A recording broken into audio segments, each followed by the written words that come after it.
Hi Max, how are you? Pretty good. Good. Hey, what decision have you just made? Let's do an Ironman. What made you decide to do the Ironman? Decided to do an Ironman because I need a challenge. Um, I'm interested in my fitness, and I think without a proper goal at the end of getting fit, it's going to be difficult to keep the discipline. So, what are your feelings now before even starting the Ironman? What are your...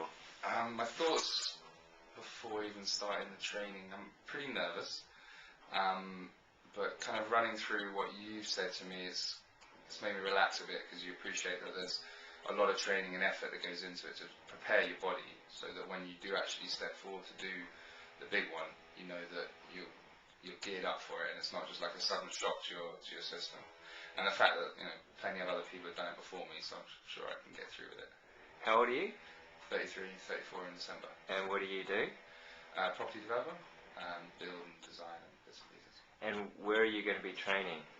Well, I live in Barbados, but I've been spending quite a lot of time in the UK over the last 6 months, so at the moment it could be a mix of the two. I'm hoping it's going to be in Barbados because you've got the sea there to swim in rather than a pool, but then it's a bit limited for resources and I guess personnel and probably for cycling as well. There's only so many times I can go around the island. Cool. And what are your ideas on finding an event right now? What, as far as timing? Finding an Ironman event to do. I think I'm just going to get on the internet and just check out what Ironmans are at what dates. I want to set myself a long enough lead-up period, and you suggested a year, and I think that's great. Because really, my goal is to train for a year, give up alcohol, get on a whole more like healthier lifestyle. So if I gear my training to that same kind of year gap, that'll work for me. So I'll just see what events are on a year from now, or I'll pick a date maybe. It's a bit hard to start your training and give up booze before Christmas, so maybe it'll have to be January or February 2012. Great.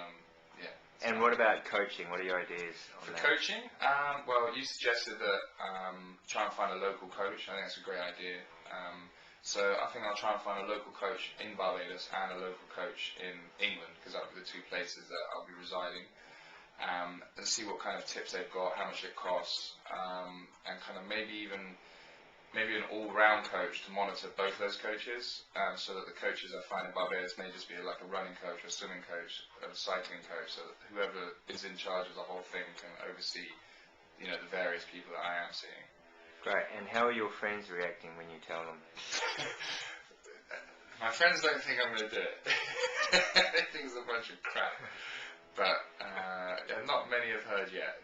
The news has just been released this weekend. And what's the one thing that'll drive you to actually do this? What's going to drive me? I think the fact that once you've mentally committed to doing something, it's just actually coming through with it and not letting yourself down. And the training, just actually really looking forward to doing the training over the period of the year, and eating right, being healthy, and seeing my fitness improve. Mid-30s, it's nice to kind of get that into your lifestyle at this point, rather than letting it all go and losing your fitness. I've enjoyed sport a long time and I want to continue to enjoy it. And will we read your blogs? Yeah, probably start a blog. All right, thank you.